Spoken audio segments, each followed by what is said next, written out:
बिस्मिल्लाहिर्रहमानिर्रहीम। अस्सलाम वालेकुम। मैं हूँ आयशा और वेलकम करती हूँ आपको आयशा की किचन में।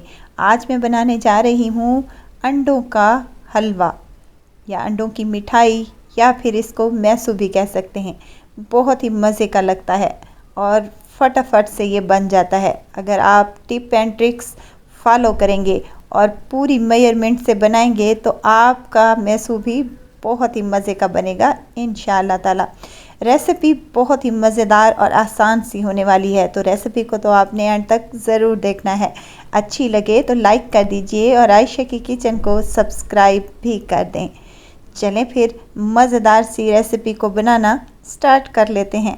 अंडों के इस मज़ेदार से मैसू को बनाने के लिए सबसे पहले हम यहाँ पर एक कढ़ाई ले ली है मैंने, जिसमें आपने हलवा तैयार करना है वहीं आप ले लें।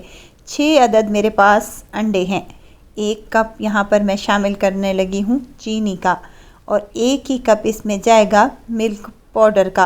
पूरी मेजरमेंट है, आप जिस कप से चीनी मेजर करें उसी कप से आपने मिल्क पाउडर और घी शामिल करना है। 1 कप मेरे पास घी का है जो मैंने इसमें शामिल किया है और हाफ़ टी स्पून इसमें इलायची का पाउडर जाएगा। इन तमाम चीज़ों को हमने अच्छे से मिक्स कर लेना है। मिक्सिंग इतनी अच्छी होनी चाहिए कि अंडे, मिल्क पाउडर, चीनी और इसमें घी जो हमने शामिल किया है वो अच्छे से यकजान हो जाए और कोई भी गुठली लम्स वगैरह बाकी नहीं होना चाहिए। तो इस स्टेज पर हमने इसको अच्छे से मिक्स कर लिया है और ये कोशिश करें कि अंडे हमारे रूम टेम्परेचर पर ही होने चाहिए। अब मैंने यहाँ पर फ्लेम को ऑन कर दिया है और इसको 10 मिनट तक लगातार चलाते हुए हमने इसको पका लेना है। फ्लेम को हमने लो ही रखना है। 10 मिनट हो चुके हैं मुझे इसे पकाते हुए और ये अच्छा सा थिक होना शुरू हो चुका है। मुसलसल विक्स की मदद से इसको चम्मच हिलाती रहें। मज़ीद मैंने इसको 10 मिनट पकाया है तो देखें ये हलवे की शेप में आ चुका है। वीडियो स्टेज पर अगर आपको ज़रा सी भी अच्छी लग रही है तो लाइक करें, सब्सक्राइब करें और साथ में बेल आइकन के बटन को भी ज़रूर प्रेस कर दिया करें ताकि मेरी हर नई आने वाली वीडियो आप तक पहुंचती रहे। बादाम बारीक कटे हुए और पिस्ता है मेरे पास, ये मैंने इसमें शामिल किया है। ऑप्शनल है, जो आपको ड्राई फ्रूट पसंद है वो आप इसमें शामिल कर सकती हैं। मज़ीद इसको हमने 10 मिनट तक भून लेना है अच्छे तरीके से ताकि इसका कलर चेंज हो जाए। देखिए 10 मिनट के बाद इसका कलर माशाल्लाह से चेंज हो चुका है और ये अच्छा खासा भून चुका है। लो फ्लेम पर ही हमने ये तमाम काम करना है और ये याद रखें, जब भी हमने कोई भी मिल्क पाउडर वाली या अंडों वाली कोई भी मिठाई बनानी हो तो उसको हमने बिल्कुल लो फ्लेम पर ही बनाना होगा। हाई फ्लेम करेंगे तो हमारे अंडे और मिल्क पाउडर जल जाएंगे। ट्रे को मैंने यहाँ पर ग्रीस कर लिया है। अब अंडों का जो हलवा हमने तैयार किया था वो इसी में शामिल कर देना है और स्पैचुला की मदद से इसको दबाते हुए शेप दे देनी है। अब इस बात का आप पर डिपेंड करता है, अगर आप एज़ इट इज़ हलवा खाना चाहते हैं तो इसी तरह से आप सर्व कर सकते हैं। आप इसके टुकड़े काट कर खाना चाहते हैं तो वो आपकी मर्ज़ी पर डिपेंड करता है। यहाँ पर मैंने ऊपर से गार्निश किया है पिस्ता और कटे हुए बादाम है मेरे पास।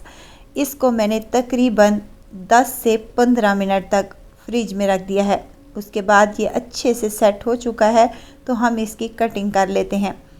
कटिंग आप अपनी मर्ज़ी के मुताबिक कर सकते हैं। अगर आप बड़े पीस कट करना चाहते हैं तो आप बड़े पीस भी कट कर सकते हैं, छोटे करना चाहते हैं तो छोटे भी कर सकते हैं। यहाँ पर मैंने दरमियाने साइज़ के पीसेस को कट कर लिया है। सर्दियों में वैसे भी हलवा खाने का बड़ा ही दिल करता है। अगर आपका मीठा खाने को कुछ भी दिल कर रहा हो तो आप ये फटाफट से बना लें। इसकी कुकिंग का टाइम तकरीबन 30 मिनट तक है। आपने इसको लो फ्लेम पर 30 मिनट तक अच्छे तरीके से कुक कर भून लेना है तो आपका मज़ेदार सा ये हलवा रेडी हो जाएगा इंशाअल्लाह ताला। पूरी मेजरमेंट के साथ अगर आप एक ही बार में ये हलवा बनाएंगे तो आपका बिल्कुल परफेक्ट हलवा बनेगा इंशाअल्लाह ताला। तो यहाँ पर मैंने कटिंग कर ली है। अब यहाँ पर देखें इजीली हमारे ये पीसेस निकल कर आ रहे हैं। बहुत ही टेस्टी और बहुत ही मज़ेदार सा ये हमारा अंडों का मैसू बनकर तैयार हो चुका है। आई होप कि मेरी आज की ये रेसिपी आप लोगों को ज़रूर पसंद आई होगी। रेसिपी बहुत ही आसान और खाने में ये बहुत ही मज़ेदार और डिलीशियस लगता है और लगता ही नहीं है कि ये अंडे से मिठाई बनाई गई है। ज़रूर ट्राई कीजिएगा, दुआओं में मुझे ज़रूर याद रखिएगा। खुश रहें, खुशियाँ बांटें। इजाज़त चाहती हूँ, फिर आऊँगी इंशाल्लाह नई और मज़ेदार सी चटपटी रेसिपी के साथ। आयशा को दीजिए इजाज़त, अपना बहुत सारा ख्याल रखिएगा, दुआओं में मुझे याद रखिएगा। अल्लाह हाफिज़।